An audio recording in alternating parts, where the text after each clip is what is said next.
Welcome to A Closer Look with Tom and Terry. I'm Tom. And I'm Terry.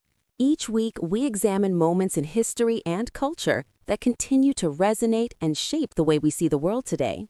Today, we're going to talk about one of the most haunting maritime disasters in American and Canadian history, the wreck of the Edmund Fitzgerald in November of 1975.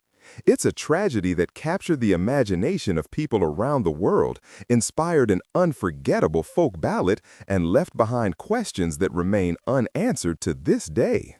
Many listeners have probably heard of the ship and maybe even hummed along to the Gordon Lightfoot song. But the story is more than just music. It involves a great vessel, a ferocious storm, and a mystery beneath the waters of Lake Superior. Let's start with the ship itself. The Edmund Fitzgerald was launched in 1958. At the time, it was the largest vessel on the Great Lakes, 729 feet long, and designed to haul iron ore pellets across the waters between mines and steel mills. For nearly 2 decades, she was considered a workhorse of the lakes. Right. And she wasn't just big, she was an icon. Known as the Queen of the Great Lakes, the Fitzgerald was a marvel of engineering. She regularly broke cargo records, carrying more than 26,000 tons of taconite pellets in a single load. For the Great Lakes fleet, that was an enormous amount. And here's an important detail. The ship was named after Edmund Fitzgerald, who was the chairman of Northwestern Mutual Life Insurance Company. That company had commissioned the ship, and Fitzgerald himself had a real interest in it. He was there for the launch, he baptized the vessel, and he even had a model of the ship in his office. That personal touch gave the ship a sense of pride for everyone involved. It's worth noting, too, that the Fitzgerald was considered reliable. The captain on her final voyage was Ernest McSorley, a veteran seaman in his 60s. By all accounts, he was steady, experienced, and known for his professionalism. Nobody would have expected the journey to end as it did. So why was that fateful voyage so dangerous? The answer lies in the month, November. The Great Lakes in November are notorious for producing vicious storms. Mariners often refer to them as witches of November, and the phrase really captures the mix of icy winds and sudden tempests that can whip across those waters. Exactly. Unlike oceans, the Great Lakes are inland seas. They're shallow compared to the oceans, but that actually makes storm waves more treacherous. Waves don't stretch out, they build up fast, and they pound ships relentlessly. Winds can top 60 miles an hour, and waves can surge over 25 feet. In some of the worst storms, waves have topped 30 feet. These conditions are brutal on even the strongest vessels.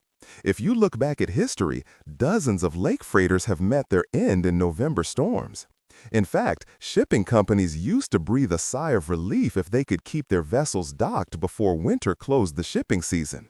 But the demand for iron and steel kept pushing freighters like the Fitzgerald out onto dangerous waters late in the year. On November 9, 1975, the Fitzgerald left Superior, Wisconsin, with over 26,000 tons of taconite pellets bound for Detroit. They were accompanied early on by another ship, the Arthur M. Anderson. Initially, everything seemed routine. But weather reports began to worsen. By November 10th, a fierce storm system slammed down with hurricane-force winds. Waves quickly grew to monstrous heights. Both vessels battled the storm, but late in the afternoon, Captain McSorley radioed the Anderson, reporting that the Fitzgerald had sustained serious damage. He said her radar was out, a fence rail was smashed, and she was taking on water. At 7:10 p.m., McSorley made his final transmission to the Anderson. When asked how the ship was faring, he replied, "We are holding our own." Minutes later, radar contact was lost. By 7:30, the Edmund Fitzgerald had vanished. All 29 men aboard were lost, and tragically, not a single body was ever recovered. Now, the loss of the Edmund Fitzgerald has sparked debate for decades. How does a ship that large, with an experienced crew, simply disappear without a distress call? One leading theory is that huge waves, sometimes called rogue waves or three sisters on the Great Lakes, may have overwhelmed the vessel. These are sets of massive waves that can strike in quick succession, giving no time for recovery. Another theory centers on structural failure. Some investigators suggest that a combination of stress from the waves and possible design weaknesses caused the ship to literally break apart.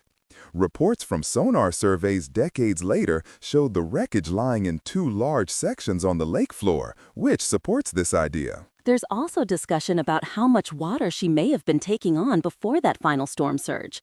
If the hatches covering her cargo weren't fully secure or were damaged in the violent storm, water could have flooded the cargo hold, making the ship increasingly unstable. What's haunting is that the exact cause may never be fully determined. Lake Superior holds her secrets tightly, and while we have sonar and diving footage, we still can't recreate every detail of that final moment. Of course, the Edmund Fitzgerald might have slowly faded from memory if it weren't for Gordon Lightfoot. The Canadian singer-songwriter immortalized the story in his ballad, The Wreck of the Edmund Fitzgerald, released in 1976. Lightfoot was inspired after reading a newspaper article about the sinking.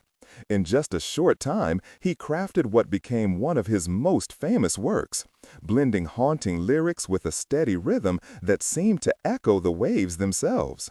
The song climbed charts in both Canada and the United States. More importantly, it personalized the loss. For listeners, it wasn't just a ship. It was about real men, their bravery, their struggle, and their final moments. For families who lost loved ones, the song was both painful and healing. The song also ensured that this tragedy remained in the public consciousness.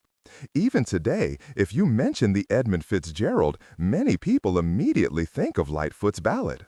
It's a striking example of how art can preserve history. Every November, memorial services are held to remember the 29 men lost on the Fitzgerald. Maritime museums, churches, and local communities along the Great Lakes pause to honor their memory. Probably the most significant annual event happens at the Great Lakes Shipwreck Museum at Whitefish Point, Michigan, near where the ship went down. Exactly. Each year on November 10th, they ring a ship's bell 29 times, once for each crew member. In 1995, a diving expedition recovered the actual bell from the Fitzgerald's wreck site. That bell now hangs in the Shipwreck Museum, and it's used during the ceremony. A replica bell was placed on the wreck as a symbolic gesture to honor the men where they rest. Elsewhere, memorials stand not just in Michigan, but also in states like Wisconsin, Minnesota, and Ohio, where many of the crew hailed from.